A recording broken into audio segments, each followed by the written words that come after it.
soddagina bo'lgan yanchar quyonimiz toza havoda xayol surmoqda edi.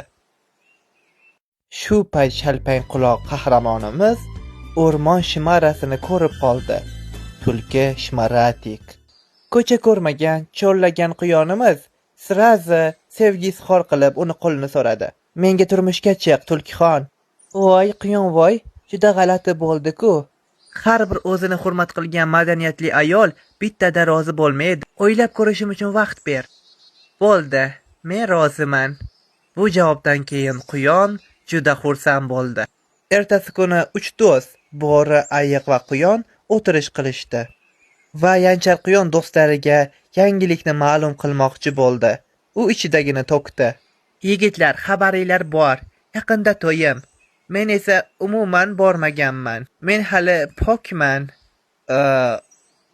Nima qilibdi? Yaxshi-ku. Ha, bu yomon joyi yo'q. Maslahat beringlar.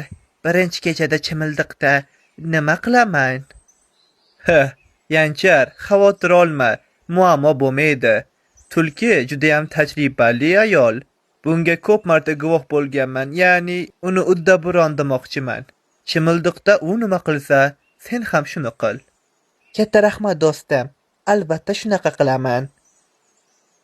Va nihoyat visol oqshomi. 2 yoshni boshi qovushtirib qo'yildi. Zaks ham to'y ham zo'r o'tdi. Albatta kuyov jo'ralarning janjalisiz to'y bo'lmaydi. Haqiqiy o'zbek to'yi bo'ldi desak mubolag'a bo'lmaydi. Va 2 yosh yolg'iz qolishdi. Tajribali va tajribasiz. Quyon joyida qotib turarkan, tulkining harakatini kutdi. Tulki yechindi. Quyon buni takrorladi. Tulki to'shakka yotdi.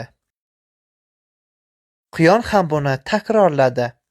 Tulki oyoqlarini ko'tardi. Buni ko'rgan quyon shunday qildi. Quyon bo'rini aytganini qilayotgan edi.